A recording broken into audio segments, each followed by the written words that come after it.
welcome to a very special edition of Sideshow Live featuring our amazing Street Fighter products by PCS Collectibles. Wow, you guys. Street Fighter was such a staple of, like the late 80s, early 90s, and now all the way through to having references in other movies that reference pop culture. They reference Street Fighter because that is what Street Fighter has done to pop culture in general and bringing video games sort of mainstream. So, not sort of, definitely. Anyway, so we wanted to show off these amazing Street Fighter collectibles as well as have a special surprise for you guys a little bit later in the show. So let's just get started right now with, let's just start with Ken. Ken Masters, you guys. Ken is BFF with Ryu Ryu. Ryu Ryu. Anyway, I'm going with Ryu because that's how I've always said it. But Ken he's supposed to be the counterpart to Ryu in a lot of ways. And there are two different versions that we do carry in our Street Fighter collection. We have the Ken Masters statue here, and there's also the Ken Masters. Actually, it's kind of a cool shot because in the background right there, you can see the violent version like kind of blurred out and askew right behind him, mirroring his high kick pose. So this is a polystone statue. It is quarter scale. It has a translucent sculpt in the fire effect, so it becomes mixed media because of how they had to sculpt that and the materials they had to use in order to achieve that effect. He also comes with a certificate of authenticity, and yeah, he's just kind of always meant to be the counterpart, the best friend, the companion to the main character of Ryu in the Street Fighter games. So there you go. That is Ken Masters right there. We also have this Chun-Li. Oh, side.show/Ken Masters. Oh, there you go. Thank you for having my back on that. So at side.show/Ken Masters, you can get him right there. There are deals going on for most of our Street Fighter pieces at this moment, so you're going to want to get in on those while you can. If Violent Ken is more your thing, just an FYI, we have a side.show/Violent Ken also available on our website. Now Chun-Li. I'm sorry, I just get really excited about her because I think that like as far as memorable characters go from the Street Fighter games, Chun-Li kind of really stands out, and she's always like her look, the way she is, the way she moves, she's always decked out in these bright colors, and this is player 2 pink, and she looks simply stunning. Chun-Li has turned has turned a corner in pop culture in a lot of ways because she's been featured in a lot of movies, both live action and animated. She's done cameos in things from Ready Player One to this Korean film called My Mighty Princess. She's also in the Wreck-It Ralph movies. So she kind of like always like, you see Chun-Li because you know what she looks like, and you instant recognition right there. So besides that, she's also been in 2 live action movies played by 2 different actresses. So that's also a very cool thing. And she's not only in the game a martial arts expert, but she's also an Interpol agent who is like trying to avenge a tragedy in her family caused by the evil Bison. So this is awesome. She is a handcrafted polystone figure, and she's done in player 2 pink right here. There is only 500 pieces of her, so she is extremely limited edition. She comes with an art print by Edwin Huang, and she also comes with a certificate of authenticity. So that is the Chun-Li player 2 pink outfit statue. You can get her at side.show/pink Chun-Li. Side.show/pink Chun-Li. We did have the blue version available. I'm not sure if she sold out or not, but the blue version is like player 1 if you were Chun-Li. So you can have both of them in your collection. That'd be so cool. Like I remember doing Chun-Li versus Chun-Li. That's what me and my sister would do. Anyway, so this is awesome. We have a short video break for you guys, and when we come back, we have a surprise. You're watching Street Fighter Live. We'll be right back.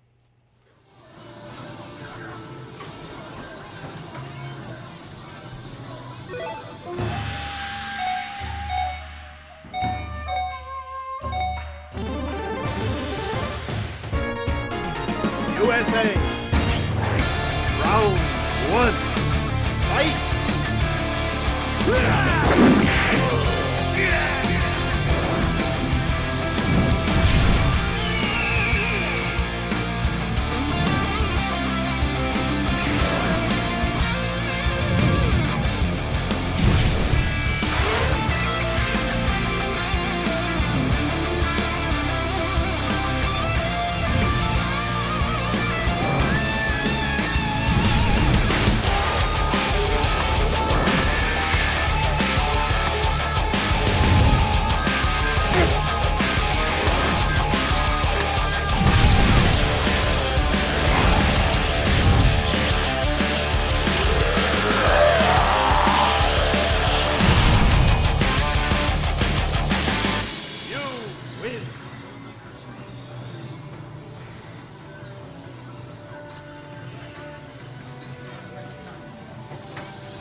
Hello, everyone. And as this is a Street Fighter show, we have a very special guest on show today. He is in studio. We have Mr. Jay Tavare.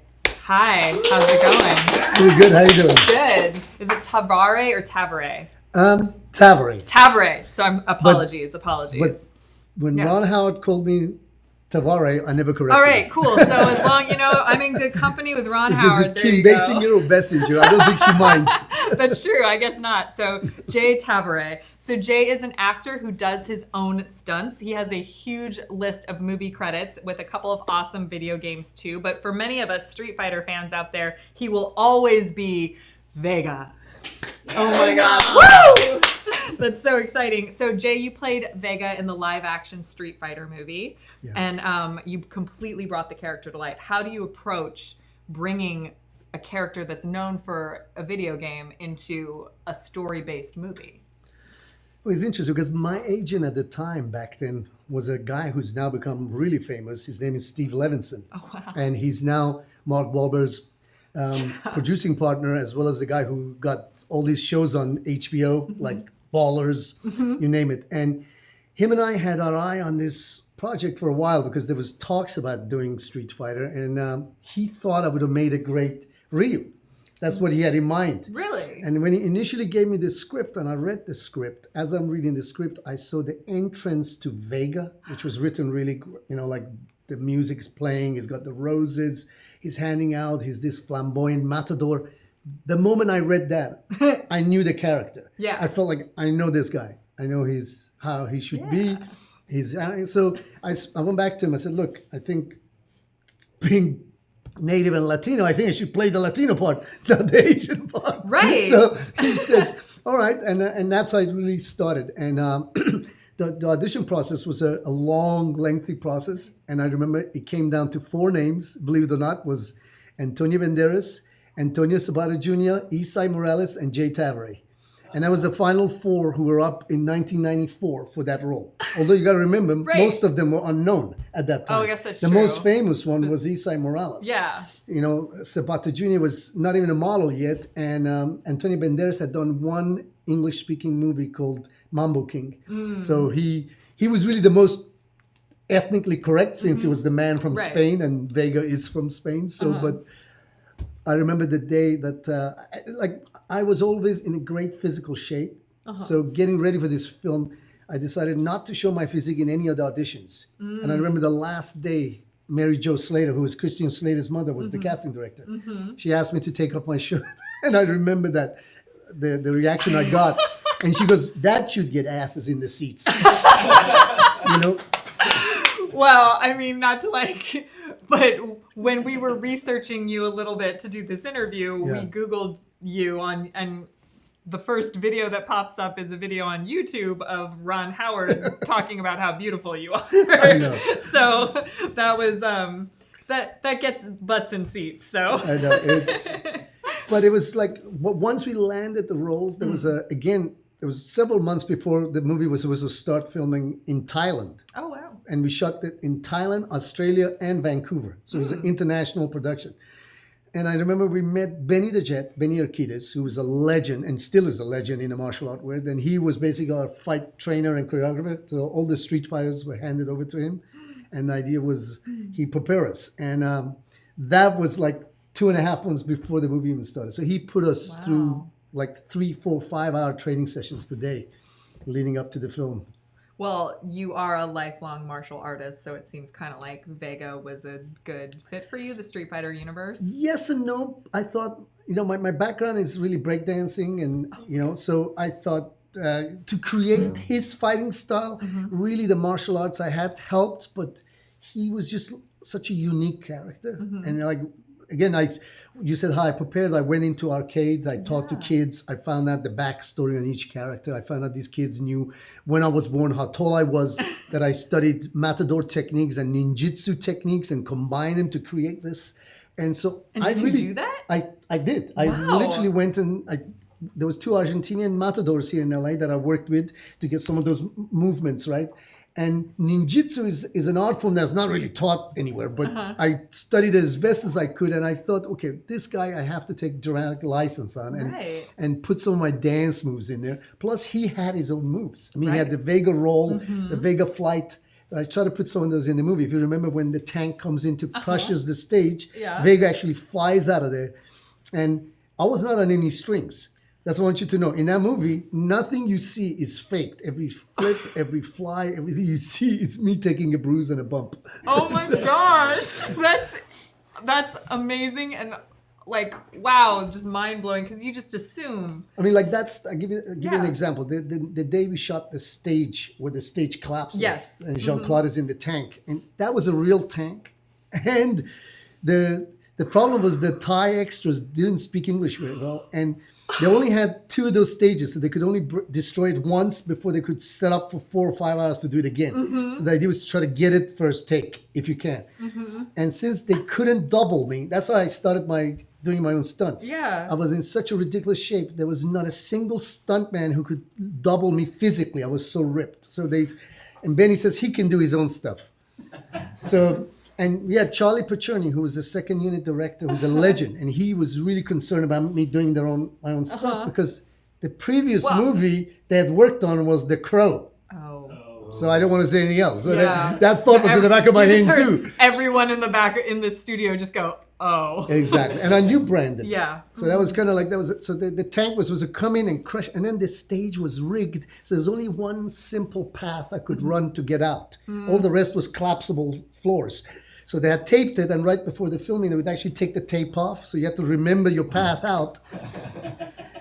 So I remember Charlie Percherny right before the take goes, said, Jay, you're going to get the hell out of there, aren't you? And I said, no, I'm going to wait right here, Charlie, of course. Yeah. So the tank comes on the first take through the wall. We hear that huge crash, but the Thai extras, nobody had told them they need to scatter when the tank comes. So they waited till the tank was literally on top of them almost before they scattered. So they cut there. They didn't let the tank hit the stage, thank God. And I had to explain in Thai, hey, you guys are supposed to scatter or is you going to be flat? Oh my gosh. So anyway, we've managed to, the tank comes in, crushes the stage. I dive at, and Entertainment Tonight was there that night. And of course, the press was there. Why wouldn't the press be there? I never forget that because they didn't know what I was going to do exactly, because I dove so far, they missed it. But Entertainment Tonight had a better video of me flying for like 10, 15 feet in the air. And I never forgot that. I was like, God. Crazy. And never mad how Ryu had done a boring just jump out. And I had done, but I wanted to put that Vega, because I knew how the kids are going to remember those moves. He needs to remember the flying and the rolling. That's what Vega does. Now, wow.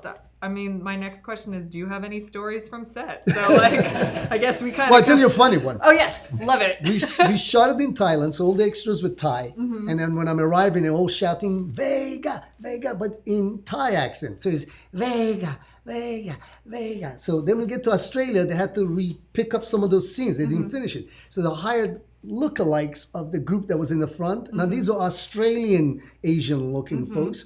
So...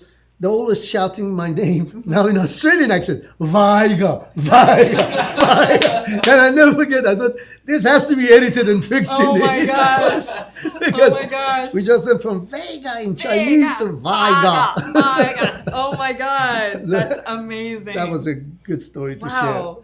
So nowadays, you played this character almost like 20 something years ago. 24 years ago. my 25 this March, we started shooting it. Wow. It's literally quarter century ago. Oh my gosh. It's and crazy. You don't look like you have aged at all. You still look like you could have come directly from the set. Yes. Like how is that You possible? seen that movie Death Becomes Her? Oh, I have seen, I love that movie. Wow, okay. So you saw Isabella that's it. Rossellini. Yes. And My there head you go. doesn't turn around yet, Yeah. but Someday maybe. no, it's part of my philosophy in life has always been health and fitness and longevity, and so that's been something I've always taken care of. And I even like part of what I give back is when I go back to the Indian reservations. I work with a lot of indigenous tribes, and what I always try to encourage with kids is to take care of themselves. You know, I feel like if you can instill that in people earlier, literally, if I was going to break down the secret of life, is one word: maintenance.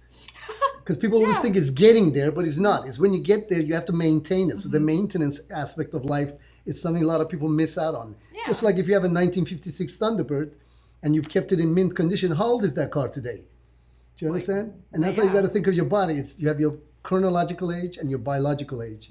Chronologically, you just get older each year, but biologically is based on your lifestyle, stress, food you eat, genetics. Yeah. You know, all of those help us age quicker or faster. So there's ways. In fact, I have a course that I teach some of this stuff on the site. Wow. But yeah, your website, Tavare Academy.com. That's where you teach it? Wow. It's an online course that I designed for a lot of folks, and I try to simplify. I find like there's so much information out there right now, it almost gets confusing. So I try to simplify the maze of confusion and explain how your body, I look at the body as like a sacred machine. And your sacred machine doesn't come with a manual. Every watch, anything you buy comes with a thick manual that you know how it works. But your body does not come with a manual. And in your lifetime, your job is to discover who you are and learn how to work your mind, body, and spirit optimally. So that's what I feel like. It's one, like people say, what should I do with my life? But you guys have a great job because you live with your passion. But I think the other part of life is respecting and preserving the gift we are given, which is life itself. And we don't take that seriously when we're young. We just think it's forever. Yeah. But as you get older, you tend to worry about it a little more. You know, at age 40, you start going, when you're moving and stuff. So there's that level of, if you maintain your body, you know, they not tell us that the shelf life of human body is like 120 to 150. So why do we fall apart at 60? You know, is that just not taking care of yourself, or is that other factors? Right. So that aspect has always been big in my personal life. Plus, I always feel like as an actor, the longer you can maintain your adult look, the more likely it is you're going to continue working. That's true. And you can't really fake it too much. And if you notice some of the stars who change their faces, they also stop working. So Yeah. that's They start to look different. it's true. Wow, I love that philosophy. That's fantastic. Just it's very like not, I don't know, just maintenance. I like the idea of that, like optimizing who you are in so many ways. It's like your journey of life is a discovery, and that's I find that's the mystery in life is what I love. I think once you think you know the answers, you've lost the magic in life. And that's what I feel a lot now, that you can just Google anything. So kids are all been there, done that, know that, you know, it's like, so, but when you can instill mysticism and magic in people again, or make them go, wow, that to me it's a great, and I think that's why what you do is so amazing, because the child's imagination and that element of looking at a character and fantasizing about it, that is so important in life. To keep that alive. To be able to say, I played Vega every single time I went into a Street Fighter arcade. Like every time I played Street Fighter, be at arcade or whenever the games went to the consoles. Oh, I tell you an arcade story. You gotta love. Oh, I want to hear the arcade story. I was married at the time I did Street Fighter, and I remember we had an arcade in Westwood, and my wife and I wore a cap, and we decided to go into the arcade just to see what was happening. It was post Street Fighter, and we had also shot a Street Fighter version of the game where we were on blue screen.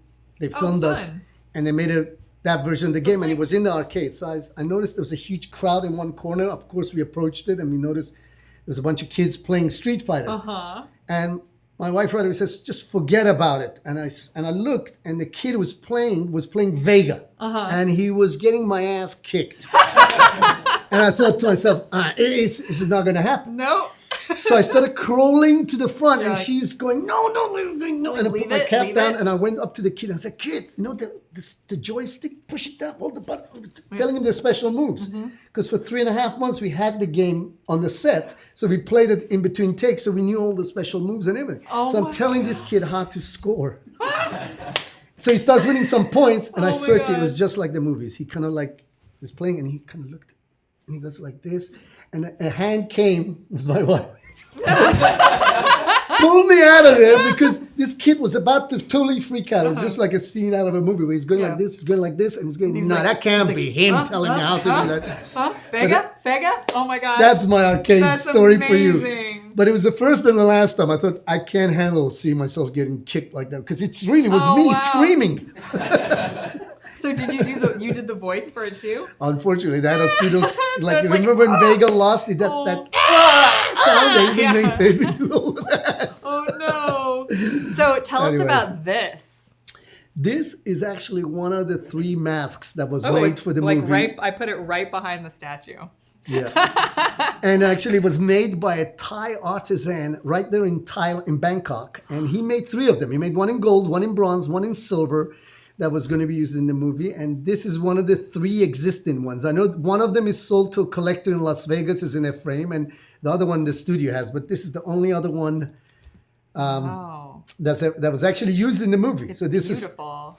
And it's been tarnished a little bit through 24 years of oxidation. But and if you look at the inside, I had to sit through half-hour prosthetics where they took a mold of my head and then build the contours of my face on the inside. Oh, okay. The idea was the mask was supposed to just be able to sit right on my face like this. So, because part of the thing was to be able to take this off in a movie without having to strap it and stuff. But when I was fighting, it was strapped in. Okay. But the idea was to be able to just put it on and then take it off. Maybe we should do the rest of the interview like this. What do you think? Yeah, sure. Why not?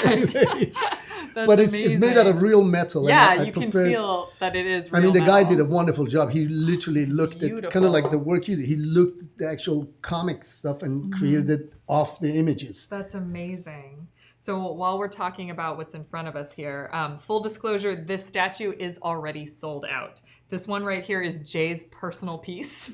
So we're going to be very careful with it, but it's also so cool that he let us include it on the show. So thank you about that.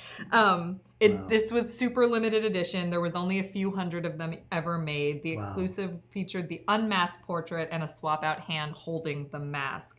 So it's fully sculpted with no mixed media and comes with a certificate of authenticity.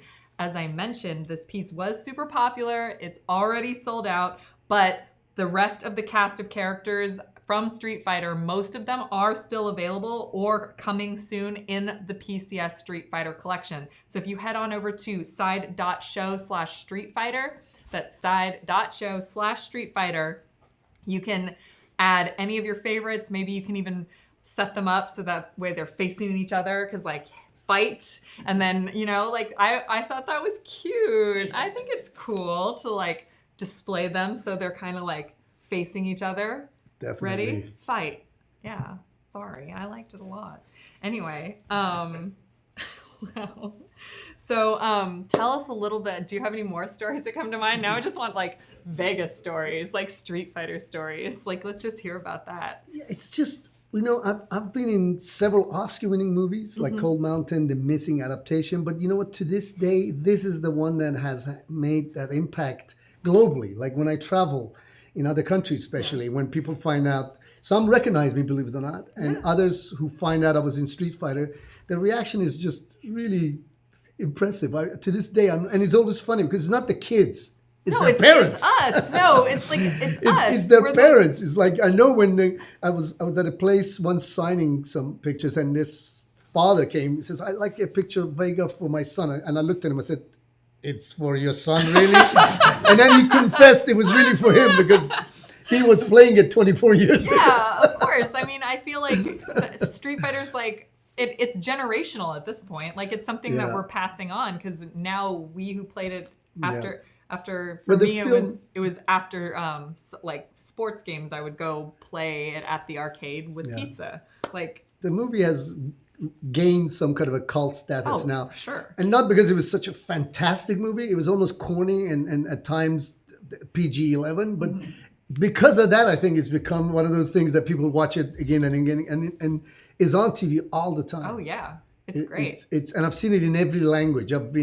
get people texting me, go, I'm watching you in Turkey. I'm watching you in, I even had a friend record me speaking in another language. It's hilarious. I was dubbed in some kind of a foreign language. Wow. But That's so cool. it's now part of like Pop culture. Yeah, That's totally. the beauty of it.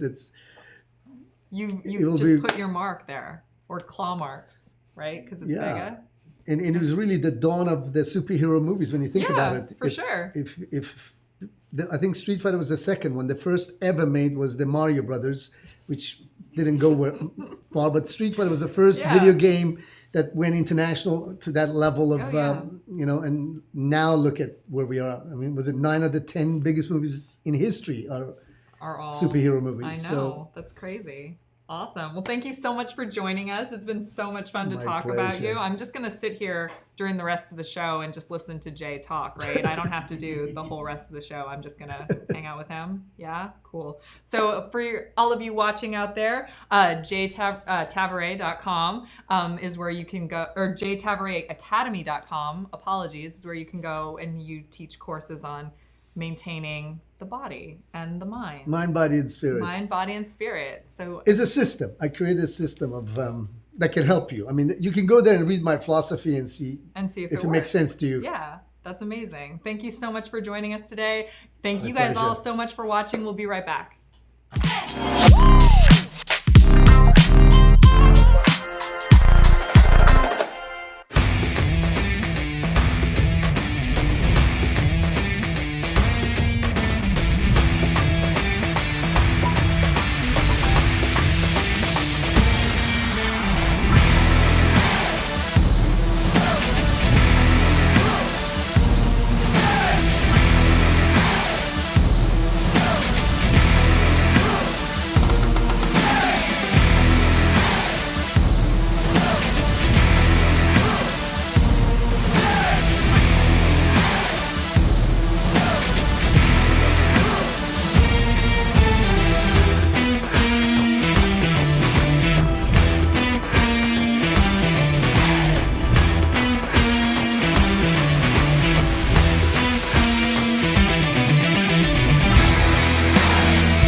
So, do you think Zangief waxes?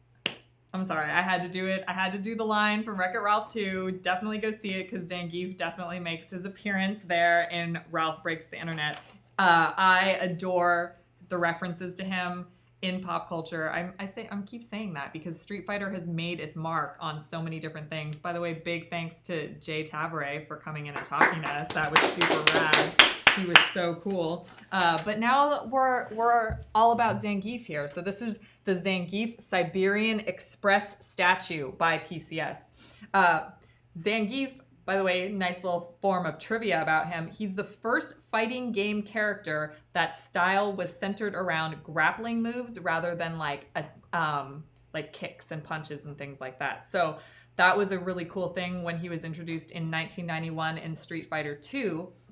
So that was it was a great way to kind of mix up the game and provide a completely different fighting style for a different character. And that, I think, is what made him so popular, because you could always do something a little bit different with him, especially if you were up against one of those characters that was all about the kicks and the punches.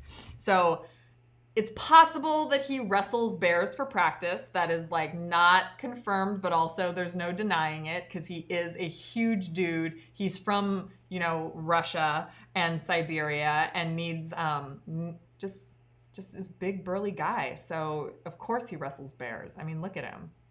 Yeah, he's like I like when we had to move him onto set and we had to like someone had to pick him up and move him and they just couldn't believe how big and burly he was because he's like, you know. Anyway, just saying. He is a handcrafted polystone figure and has an interchangeable head that is a yelling portrait. He also comes with a signed print by Edwin Huang and a certificate of authenticity. So if you would like Zangief to be added to your collection and then you can, you know, make all the pop culture references, maybe join his book club. You can head on over to side.show/Siberian Express. That's side.show/Siberian Express, and he can be yours right now. Again, most of these Street Fighter collectibles are shipping. There's shipping discounts. Some of them are free US shipping. Some of them have other types of discounts, including up to 25% off some of them. And a lot of these guys are low quantity right now. And that means that you have to get them right now. So don't hesitate to add any of them to your collection. This is just the beginning of everything we have in terms of PCS Street Fighter statues. So there are so many of them. We even could decorate like the entire background of the set with them. So if you're more of a Ryu type person, you can get Capcom's unofficial mascot or official, depending. You can get the blue version at side.show/Blue Ryu. That's side.show/Blue Ryu. He's up on the shelf somewhere. Maybe we'll feature him in one of our 2-minute reviews that we do sometimes on our Instagram channel. Personally, I always loved Cammy. Cammy was kind of my girl. I did play Chun-Li when I played my sister, but I just always played the ladies, you know, representation and stuff. So I love the look of Cammy, and she was so awesome. And you can have Cammy in a lot of different colors, so you can make her pink. So, you know, make it pink when you can. So get her here at side.show/Pink Cammy. That's side.show/Pink Cammy. She looks so rockin' in the background right there. I don't know if you can see her, but again, another 2-minute, yeah, right there. You can get a pretty good shot of her. You can't turn her, but maybe we'll do another 2-minute review again of her. So there are so many PCS collectibles, especially in our Street Fighter collection, that it was really a lot of fun showing them off for you today because they are super cool. They're super huge. And if you are a Street Fighter fan, a pop culture fan, a video game fan, or just a fan of super awesome things. Once again, thank you so much, Jay Tavare, for stopping by. Like, we had Vega in the house. That was so cool. Thank you all for watching. And don't forget to let your geek side show. Thanks, guys.